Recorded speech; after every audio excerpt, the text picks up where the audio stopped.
नमस्कार, आप देख रहे हैं 5 की बात और मैं हूं नगमा। नमस्कार, मैं हूं अंजलि इस्टवाल।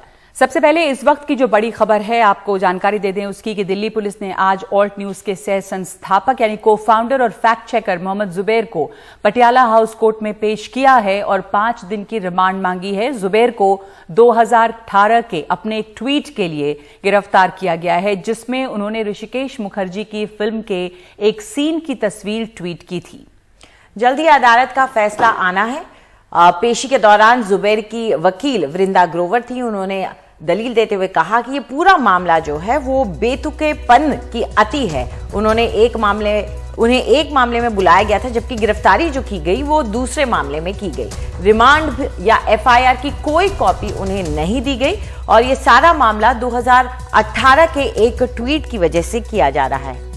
उस ट्वीट से अब तक कुछ नहीं हुआ। ट्वीट में एक फिल्म की तस्वीर है। जुबैर ने तस्वीर एडिट नहीं की है। पुलिस वाले जुबैर का लैपटॉप चाहते हैं। जुबैर एक पत्रकार हैं। लैपटॉप में संवेदनशील जानकारियां होती हैं। दिल्ली पुलिस सत्ता का दुरुपयोग कर रही है, ये कहना है मोहम्मद जुबैर की तरफ से वकील वृंदा ग्रोवर का। तो हमारे साथ इस वक्त मुकेश सिंह सेंगर जुड़ रहे हैं, मेरे सहयोगी। मुकेश, इनके ऊपर किस तरह की धाराएं लगी हैं और आरोप जो हैं वो क्या क्या हैं? 2018 की जो ट्वीट है उसके ऊपर हमने सुना वृंदा ग्रोवर कह रही हैं कि उसमें कुछ भी इन्होंने एडिट नहीं किया, वो एक फिल्म का सीन है, तो उसके ऊपर किस तरह की धारा लग सकती है इन पे? देखिए, धारा जो लगी है वो 153 है और साथ में 295A है। ये दोनों धाराएं जो हैं समाज में नफरत फैलाने और दो समुदायों के बीच जो है नफरत फैलाने वाली धाराओं के तहत ये केस दर्ज किया गया है। ये जो पूरा मामला है ये 2018 के एक ट्वीट से जुड़ा है, जिस ट्वीट में एक 38 साल पुरानी फिल्म का एक स्क्रीनशॉट शेयर किया गया है और उसमें लिखा गया है कि 2014 के पहले और 2014 के बाद। दरअसल इसमें एक होटल का जिक्र है जिस होटल का नाम पहले हनीमून था और बाद में हनुमान कर दिया गया। तो फिल्म में भी बिल्कुल वही सीन है और वैसा ही स्क्रीनशॉट मोहम्मद जुबैर ने अपने ट्वीट में शेयर किया था। तो दिल्ली पुलिस ने इसी बेस पर उन्हें गिरफ्तार किया है। दिल्ली पुलिस ने 1 घंटे पहले मोहम्मद जुबैर को कोर्ट में पेश किया, जहां पर दिल्ली पुलिस ने कहा कि मोहम्मद जुबैर ने न सिर्फ ये ट्वीट बल्कि इसके अलावा कई और ट्वीट भी किए हैं जो आपत्तिजनक हैं। जब उनको पूछताछ के लिए बुलाया गया तो उन्होंने अपने फ़ोन का डेटा डिलीट कर दिया जिसको रिट्रीव करना है। इसके साथ ही उनका लैपटॉप बरामद करना है। वो पूछताछ में सहयोग नहीं कर रहे हैं और कई ऐसी बातें बता रहे हैं जो इस केस से जुड़ी हुई नहीं हैं। इस तरह की बातें कोर्ट में पुलिस ने रखी, लेकिन इसका जवाब देते हुए जो मोहम्मद जुबैर की वकील हैं उन्होंने कोर्ट में ये कहा कि जो दिल्ली पुलिस पूरी कहानी बता रही है वो मनगढ़ंत कहानी है। दरअसल जो स्क्रीनशॉट है वो एक फिल्म का स्क्रीनशॉट है जो उन्होंने ट्वीट किया है। इसमें कहीं से भी कुछ एडिट नहीं किया गया है। ऐसे में उनके खिलाफ मामला कैसे बनता है, उन्हें किस बेस पर गिरफ्तार कर लिया है। कोर्ट में यह भी कहा कि मोहम्मद जुबैर का जो मोबाइल है, जिस मोबाइल से उन्होंने 2018 में ट्वीट किया था, वो मोबाइल उनका खो चुका है और इसकी जानकारी वो हाईकोर्ट में दे चुके हैं और दिल्ली पुलिस में भी इस बात की कंप्लेंट कर चुके हैं। तो इस तरह की दलीलें कोर्ट में रखी और जो मोहम्मद जुबैर की वकील हैं वो बार बार यही कहती रही कि जो पूरा मामला है ये दिल्ली पुलिस ने मनगढ़ंत कहानी बनाई है। इस तरह के ट्वीट, ऐसे हज़ारों लोगों ने इस तरह के ट्वीट किए हैं। जिस फिल्म के स्क्रीनशॉट को लिया गया है वो फिल्म अब तक ना तो बैन हुई है और ना ही उस सीन को लेकर सेंसर बोर्ड ने कोई आपत्ति जताई थी। तो इस तरह की दलीलें कोर्ट में रखने के बाद कोर्ट ने दोनों पक्षों को सुना है और सुनने के बाद कुछ ही देर में अब जो मोहम्मद जुबैर हैं उनकी रिमांड पर फैसला आने वाला है कि दिल्ली पुलिस को उनकी रिमांड मिलती है या नहीं मिलती है। दिल्ली पुलिस ने उनकी 5 दिन की रिमांड मांगी है, लेकिन अभी कोर्ट तय करेगा कि उनको रिमांड दी जाए या ना दी जाए। अगर रिमांड नहीं दी जाती है तो फिर मोहम्मद जुबैर की जो वकील हैं वो कोर्ट में बेल के लिए अप्लाई करेंगी और इसके बाद उनकी जमानत पर फैसला हो सकता है। लेकिन पहला आदेश मोहम्मद जुबैर की रिमांड पर आना है, तो देखना होगा कि क्या दिल्ली पुलिस को रिमांड मिलती है या मोहम्मद जुबैर को राहत मिलती है। जी मुकेश, संक्षिप्त में आपसे जानना चाहेंगे, ये जो पूरी शिकायत दर्ज कराई गई 2018 का अगर ये ट्वीट है तो ये किसने कराई, किसकी शिकायत पर ये पूरी कार्रवाई की गई? क्योंकि कोई नाम ऐसा सच बाहर नहीं आ रहा है। देखिए, एक ट्विटर हैंडल है हनुमान भक्त। कहा जा रहा है कि ये ट्विटर हैंडल जो है वो भारतीय हिंदू शेर सेना नामक संगठन है, उसके जो सीतापुर के मुखिया हैं वो चलाते हैं ये ट्विटर हैंडल। लेकिन अभी जो दिल्ली पुलिस है उसका कहना ये है कि ये जो ट्वीट होते रहते हैं, जो शिकायतें होती रहती हैं, वो सोशल मीडिया पर इन्हें मॉनिटर करती है और मॉनिटर करने के बाद वो खुद से कार्रवाई करती है। उसने खुद संज्ञान लिया इस पूरे मामले का और इसको लेकर केस दर्ज किया है। तो अचानक से शिकायत हुई एक दिन पहले ट्विटर के माध्यम से और अगले दिन केस दर्ज कर लिया गया जून के महीने में, और बाद में उनको पूछताछ के लिए किसी और केस में बुलाया गया और वहीं पर उनको नए केस में CRPC 41 के तहत नोटिस सर्व किया गया और मोहम्मद जुबैर को उसमें गिरफ्तार कर लिया गया। तो कई चीज़ें जो हैं उनको लेकर गंभीर सवाल खड़े हो रहे हैं कि आखिर इतनी जल्दबाजी पुलिस ने क्यों की और आखिर ऐसे ट्वीट करने से ऑफेंस क्या बनता है। जो ट्वीट 2018 का है और एक फिल्म का स्क्रीनशॉट है, उसको लेकर क्या ऑफेंस बनता है, इसको लेकर कई गंभीर सवाल खड़े हो रहे हैं। हालांकि ये कोर्ट तय करेगा कि आगे जो कार्रवाई है किस तरह की होगी, क्या मोहम्मद जुबैर को रिमांड मिलती है या फिर उनको राहत मिलती है। जी, इस पूरी जानकारी के लिए शुक्रिया आपका मुकेश। तो इंतजार रहेगा कि उनकी रिमांड पे क्या फैसला आता है, हम आपको ताज़ा जानकारी देते रहेंगे। लेकिन फिलहाल आपको बता दें कि मोहम्मद जुबैर की गिरफ्तारी पर राहुल गांधी ने भी ट्वीट किया है और उन्होंने ट्वीट में लिखा है कि बीजेपी की नफरत, कट्टरता और झूठ को उजागर करने वाला हर व्यक्ति उनके लिए खतरा है। सच की एक आवाज़ को गिरफ्तार करने से हजार और सामने आएंगे। अन्याय पर सत्य की हमेशा विजय होती है, डरो मत। इसी मुद्दे पर यानी मोहम्मद जुबैर की गिरफ्तारी पर राष्ट्रीय जनता दल के सांसद मनोज झा से बात की है हमारे संवाददाता राजीव रंजन ने। हमारे साथ हैं आरजेडी के सांसद मनोज झा, जिससे अल्ट न्यूज के सह संस्थापक हैं। जुबैर को जो गिरफ्तारी हुई है, क्या कहेंगे? देखिए, इस पर कहने के लिए कुछ बचा नहीं। ये हमारे लोकतंत्र और सार्वजनिक जीवन का ऐसा क्षण है कि जुबैर की तरह के लोग जो घृणा और वैमनस्य से परिपूर्ण राजनीति के खिलाफ जो फैक्ट लाने का काम करते हैं, आज सब उनके लिए अब ये दुरूह होता जा रहा है। जिस फिल्म की क्लिपिंग का जिसका उन्होंने 2018 में ट्वीट किया था, 4 वर्ष पूर्व, वो फिल्म मैंने कई दफ़ा देखी। कोई किसी की भावनाएं तबाह नहीं हुई। हनीमून हनुमान भावनाएं आहत हो रही हैं। क्या बना दिया है इस देश को 8 वर्षों।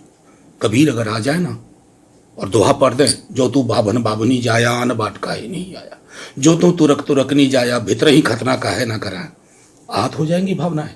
कबीर जेल में होंगे, बेल नहीं मिलेगी, वकील नहीं मिलेगा। ये बना दिया इस देश को हमने। लेकिन जुबैर पर धार्मिक भावनाएं भड़काने का आरोप लगा है। देखिए, धार्मिक भावनाएं, यही तो कहने विडंबना है कि जो व्यक्ति धार्मिक भावनाएं भड़काने वालों उनकी स्पीचेस को एक्सपोज कर रहा है वो जेल में, और जो भड़का रहे हैं वो मुफ्त घूम रहे हैं आराम से, मुक्त होकर के। वो पोस्टर बॉयज एंड गर्ल्स इस सरकार के। किरकिरी हुई तो सिंबॉलिक एक्शन लिया। कहां किरकिरी हुई? पूरे मिडिल ईस्ट में। तो अचानक से कहा कि ना ना इससे कोई ताल्लुक नहीं। लेकिन गोडसे को सबसे बड़ा देशभक्त बताने वाले अपनी संसद भेजा। तो आपके यहां तो यह तय है कि जो जितना जहर बोएगा वो उतना ऊपर जाएगा। जब आपकी राजनीति का यही उसकी दिशा है तो जाहिर है कि जुबैर गिरफ्तार होंगे, तीस्ता गिरफ्तार होंगे। तो क्या आवाज उठाने वाले दब जाएंगे सर? देखिए, आवाज उठाने वालों को दबाने की एक पूरी कोशिश हो रही है और ये इन प्रकार है। संस्थाओं को मैं समझता हूं उनकी ऑटोनॉमी जब्त कर ली गई है। वो डायरेक्शन पे काम करते हैं, इलेक्टेड गवर्नमेंट को टॉपल करते हैं। आपके खिलाफ अगर किसी ने ख्वाब भी देख लिया तो आप उसके यहाँ ईडी, सीबीआई, आईटी भेजते हैं। जुबैर की तरह की गिरफ्तारियां करते हैं, फिक्टिशियस, जिस पर हास्यास्पद लगता है लेकिन ट्रेजेडी है उस हादसे में। उस तरह की चीजें होती हैं।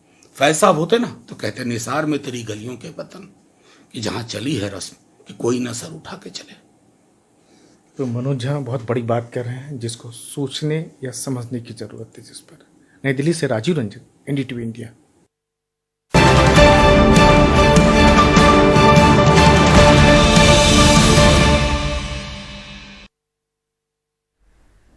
और अब खबर महाराष्ट्र से, जहां मुख्यमंत्री उद्धव ठाकरे ने आज एक अपील जारी की है। अपने विधायकों के नाम लिखी इस अपील में उन्होंने कई बातें कही। उन्होंने कहा कि आप पिछले कुछ दिनों से गुवाहाटी में फंसे पड़े हैं, आपके बारे में रोज नई जानकारियां सामने आ रही हैं और आप में से कई संपर्क में हैं और आप आज भी मन से शिव सैनिक ही हैं। इस चिट्ठी में उन्होंने लिखा है कि आप में से कई विधायकों के परिवार वालों ने संपर्क साधकर अपने मन की भावना मुझे बताई है। शिवसेना परिवार के प्रमुख के तौर पर मैं आपसे कहना चाहता हूं कि अब भी समय गया नहीं है। मैं आप सभी से आह्वान करता हूं कि आप आइए, मेरे सामने बैठिए, शिव सैनिक और जनता के मन के भ्रम को दूर कीजिए। इससे जरूर कोई रास्ता निकलेगा। हम एक साथ बैठकर कोई रास्ता निकालेंगे। किसी के भी झांसे में आप मत आइए। शिवसेना ने जो मान सम्मान आपको दिया है वो कहीं और नहीं मिलेगा। सामने आकर बात करेंगे तो रास्ता जरूर निकलेगा। शिवसेना प्रमुख और कुटुंब प्रमुख के तौर पर मुझे आज भी आपकी फिक्र है। एनसीपी की नेता सुप्रिया सुले ने उद्धव की अपील का स्वागत किया है। और एक फैमिली की तरह ये पार्टी हमेशा रही है और आगे भी रहेगी। मेरे ख्याल से जो भी उनका प्रपोजल हो, आज का जो अपील उद्धव जी ने किया है वो एक बड़े भाई के नाते किया है। और एक बड़े भाई के नाते अगर आज उद्धव जी एक अपील कर रहे हैं, जो भी उनकी समस्या है वो घर में होनी चाहिए, तो अगर वो घर आए और अगर उद्धव जी ने अपील किया है तो अगर वो आके एक बार उद्धव जी से बात कर सके तो कुछ ना कुछ हल निकल सकता है। तो एक तरफ उद्धव ठाकरे अपील कर रहे हैं, दूसरी तरफ बागी नेता एकनाथ शिंदे अपनी तैयारी कर रहे हैं। गुवाहाटी में बैठे बागियों के साथ वो इस वक्त मौजूद हैं और इशारा उन्होंने ये दिया है कि जल्द ही वो मुंबई भी आ जाएंगे। और उन्होंने कहा है मुंबई लौटने ही वाले हैं। दावा किया कि वो बाला साहब की राह पर हैं, अभी शिवसेना में ही हैं। उन्होंने 50 विधायकों के समर्थन का भी दावा किया है।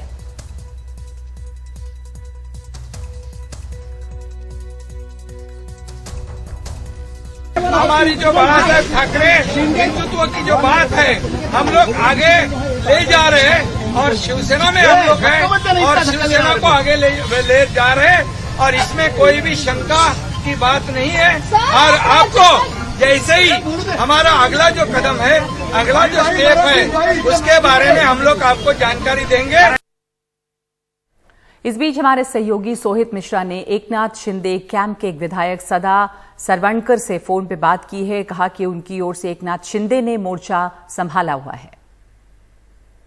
आपसे ये पूछना चाहेंगे कि अभी आप लोगों की जो संख्या है वो दिन ब दिन बढ़ती जा रही है, लेकिन अब ये तो मान लिया गया कि शिवसेना की जो संख्या है वो आप लोगों के पास है। अब इसके आगे की रणनीति आप लोग क्या करने वाले हैं? एक हफ्ते से ज्यादा समय हो चुका है कि ये जो विधायक वो शिंदे साहब बताएंगे भाई साहब, वो पॉलिसी जो है वो शिंदे साहब बताएंगे। अच्छा, मैं कैसा बता सकता हूँ? क्या मुंबई आने पर अभी कोई फैसला या चर्चा चल रही है?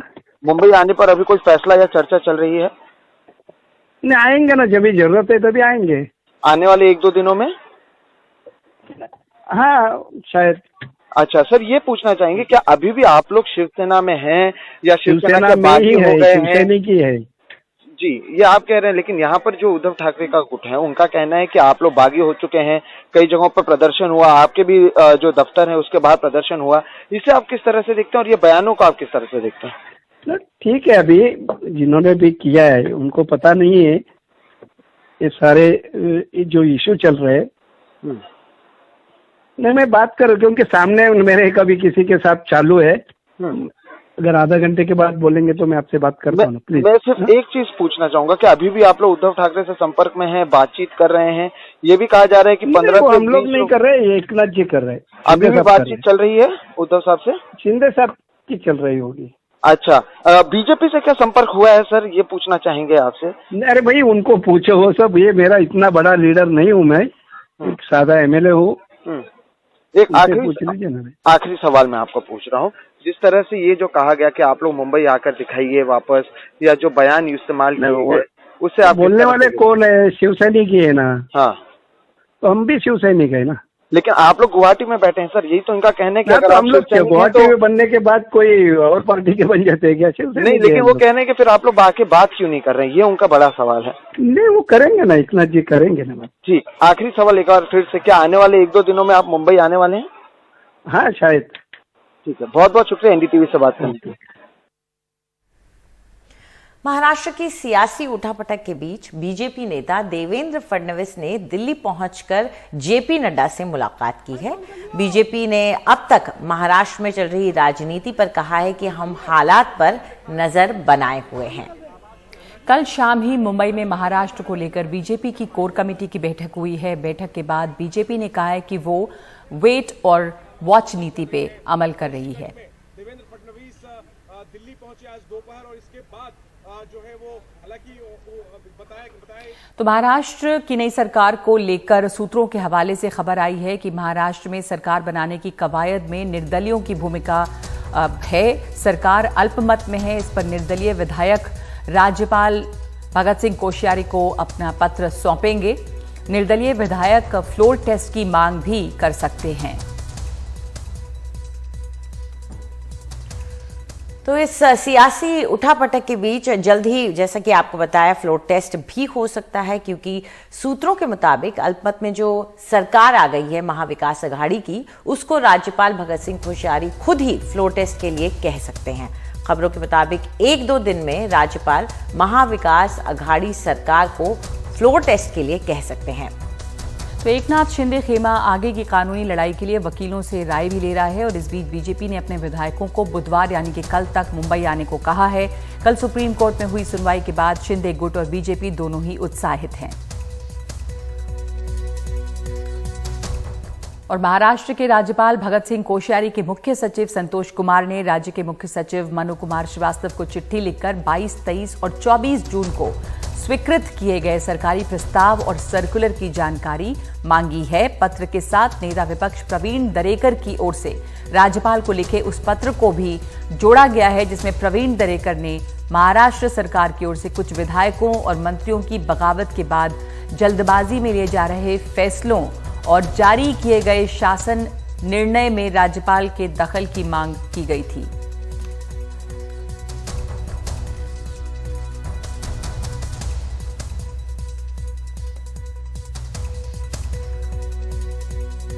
और फिलहाल एक छोटा सा ब्रेक लेंगे। ब्रेक के बाद देखिए एक खास इंटरव्यू यशवंत सिन्हा के साथ, जिन्हें राष्ट्रपति पद के लिए अब हैं उम्मीदवार विपक्षी पार्टियों के।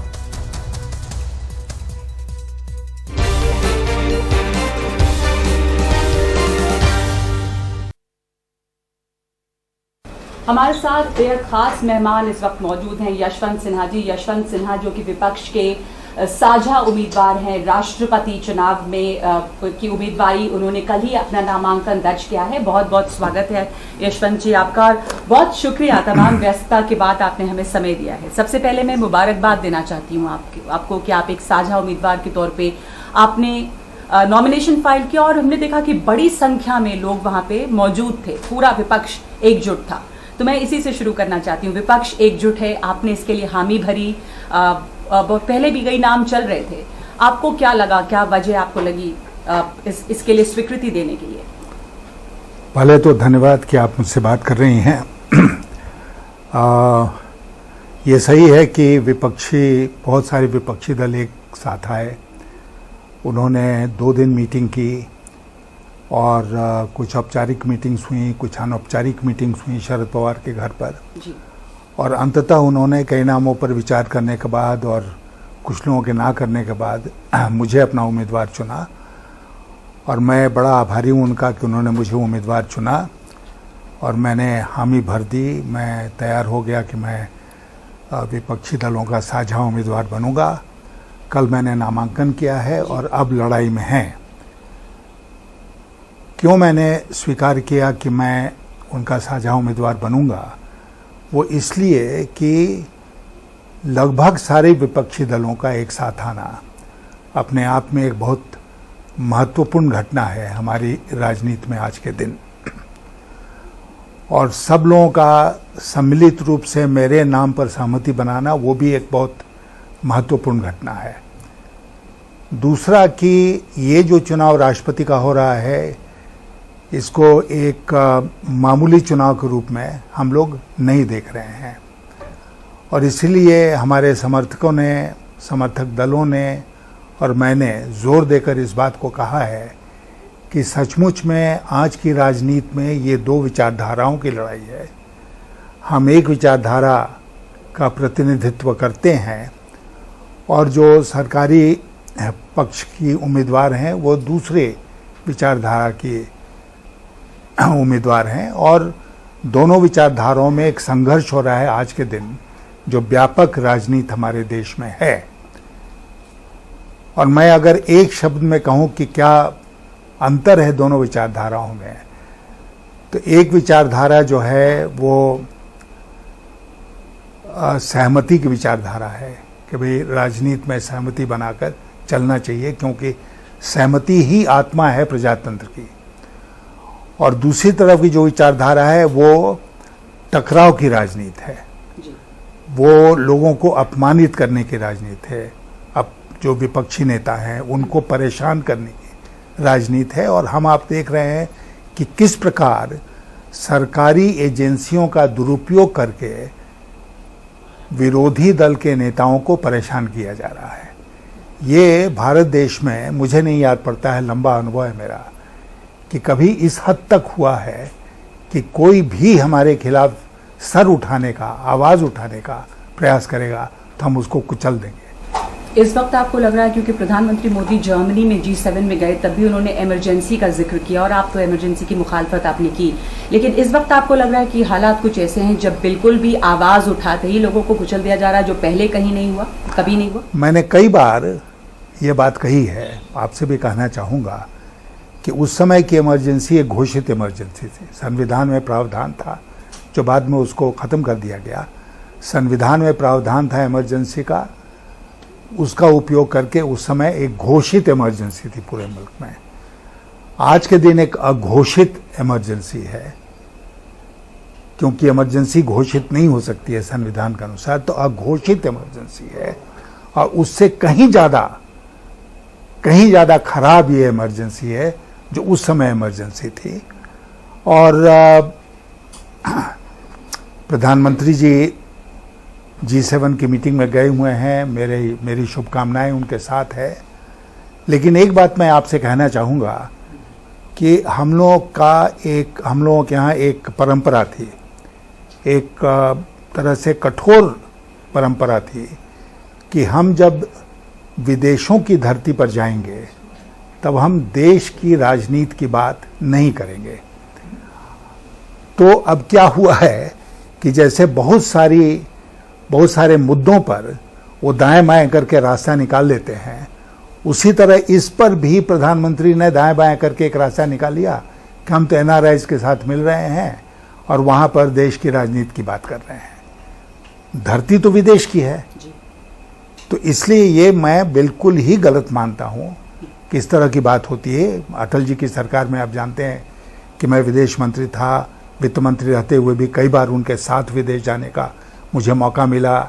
अटल जी बराबर चाहते थे कि मैं उनके साथ जाऊं, चाहे मैं वित्त मंत्री था चाहे विदेश मंत्री था।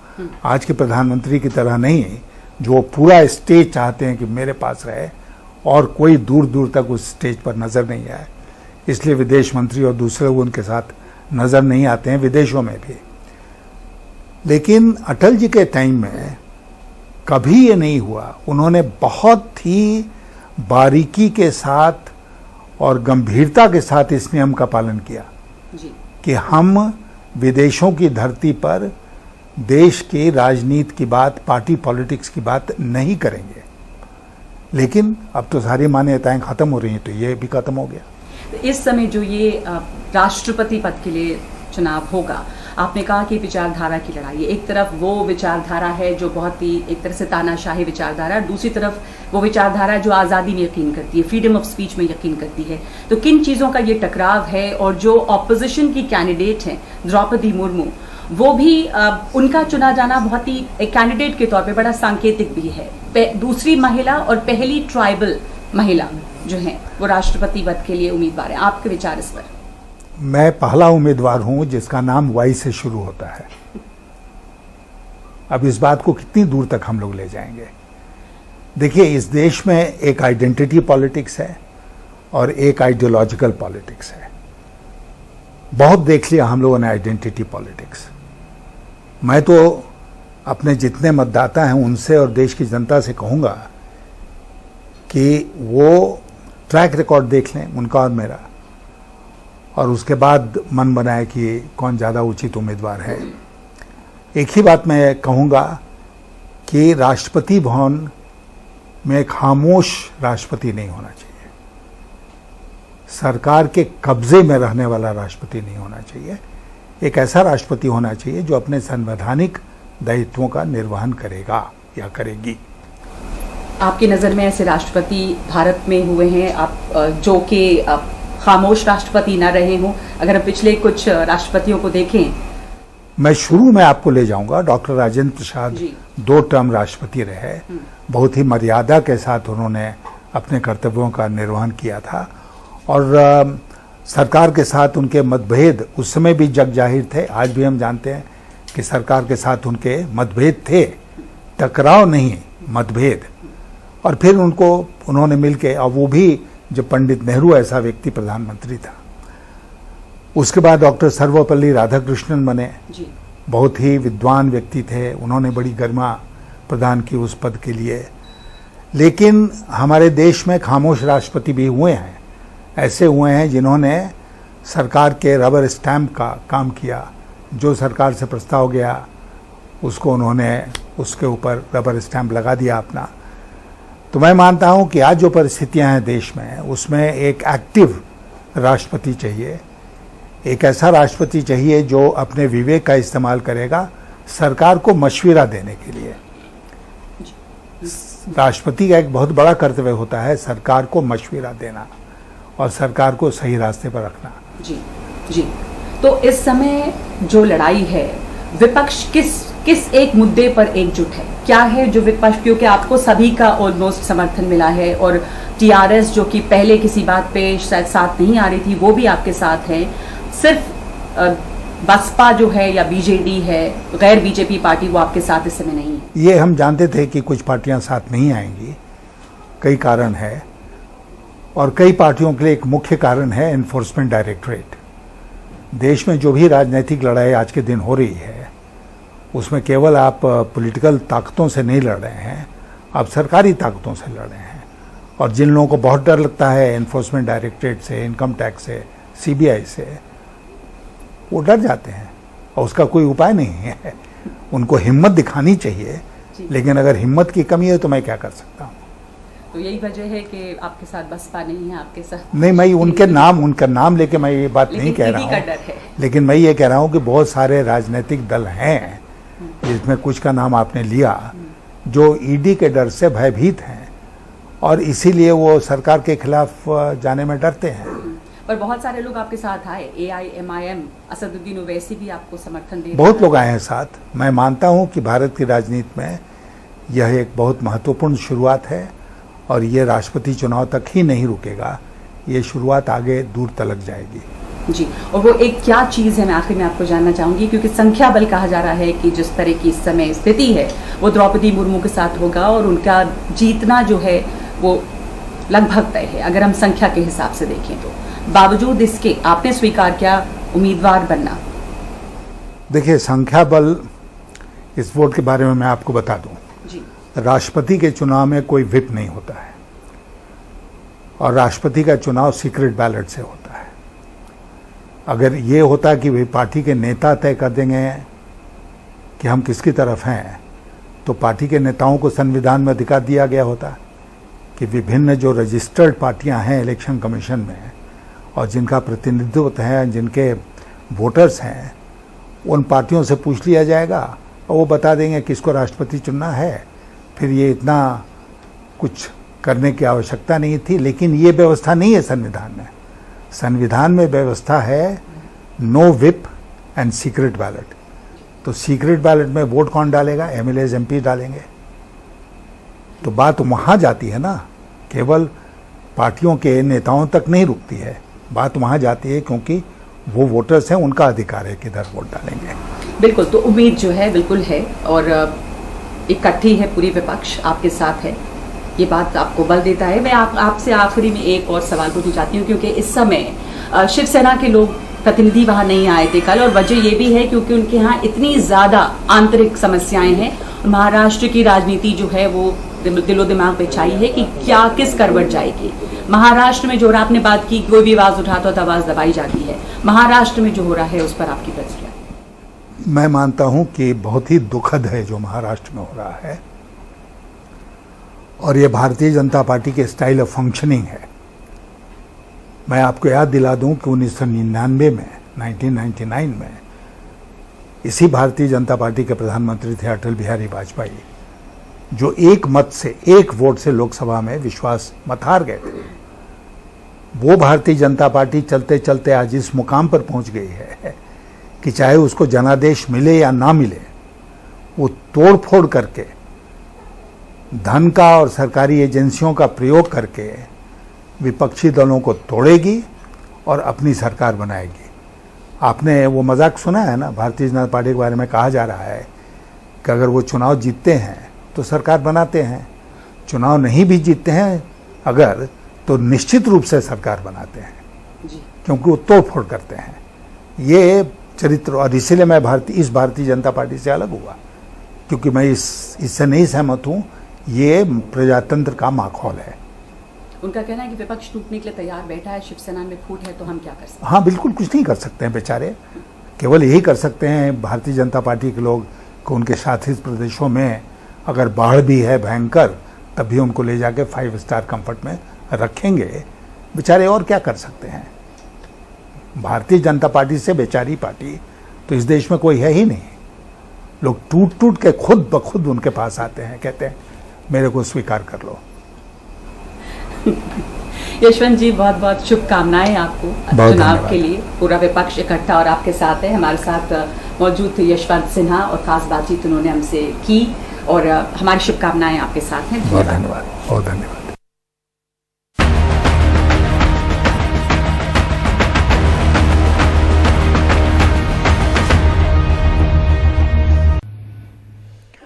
आज मुंबई के पास ओएनजीसी का एक हेलीकॉप्टर हादसे का शिकार हो गया, जिसमें 4 लोगों की मौत की खबर आ रही है। इस हेलीकॉप्टर में 9 लोग सवार थे और जो खबर है उसके मुताबिक उसमें से 4 की मौत हो गई है। हमारे साथ है मौजूद सुनील सिंह। सुनील, इस घटना के, इस हादसे के बारे में किस तरह की जानकारियां और आई हैं? देखिए, जो जानकारी है उसके मुताबिक ओएनजीसी का हेलीकॉप्टर जो 160 नॉटिकल माइल वेस्ट मुंबई के समुद्र में था, अचानक से उसमें खराबी आई और वो उसकी इमरजेंसी लैंडिंग करानी थी। तो ऑयल रिग है सागर किरण, वहाँ पर उसकी इमरजेंसी लैंडिंग कराई गई। उसमें 7 यात्री थे और 2 पायलट, यानी 9 लोग सवार थे। और तुरंत जो है एसओएस दिया गया, अलर्ट जारी किया गया। तो नौसेना, कोस्ट गार्ड और बाकी सभी एजेंसियां तुरंत रेस्क्यू के लिए वहां पर जुटनी शुरू हो गई थी। साथ में एक मालविया 16 जो जहाज थी जो आसपास की थी, उसे भी वहां तुरंत भेजा गया, जो कि ग्लोरी शिप के साथ है। और रेस्क्यू ऑपरेशन शुरू हुआ, जिसमें सभी लगभग आधे से 1 घंटे के अंतर में ज्यादातर सभी को बाहर निकाल लिया गया था। लेकिन अब जब अस्पताल लाया गया है और डॉक्टर ने जांच की है, तो उसमें पता चल रहा है कि 9 में से 4 की मौत हो चुकी है। और जो मरने वाले 4 हैं, उसमें से 3 जो है ओएनजीसी के एम्प्लॉय बताए जा रहे हैं और एक जो है वो कॉन्ट्रैक्ट है, मतलब कॉन्ट्रैक्ट वर्कर है। और अब हादसे की जांच का आदेश दिया गया है और जो परिवार हैं उनको सूचित किया जा रहा है और आगे की कार्रवाई की जा रही है। जो बाकी सभी जो हैं सभी को लाया गया है और उनकी कंडीशन को देखते हुए जुहू के पास जो मेडिकल मैनेजमेंट है ओएनजीसी का, वहाँ पर उन सबकी जांच चल रही है। जी, शुक्रिया आपका सुनील। ओएनजीसी के हेलीकॉप्टर हादसे में 4 लोगों की मौत की खबर इस समय आई है। इसकी इमरजेंसी लैंडिंग करानी पड़ी थी मुंबई के पास ही।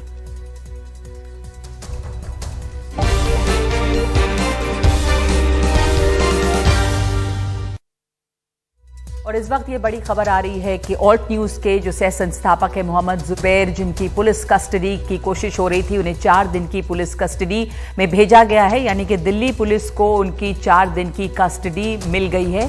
उनके ऊपर जो मामला दर्ज हुआ है वो 2018 का एक मामला है, जब उन्होंने ट्वीट किया था फिल्म का एक सीन। तो कोर्ट ने 4 दिन की पुलिस हिरासत में मोहम्मद जुबैर को भेज दिया है। और मोहम्मद जुबैर जो हैं वो एक फैक्ट चेकर पत्रकार हैं, वो ऑल्ट न्यूज़ के सह संस्थापक हैं, को फाउंडर हैं। उनकी तरफ से जो वकील हैं वो वृंदा ग्रोवर हैं, जिन्होंने इस पूरी प्रक्रिया को बेतुकेपन की हद बताया है।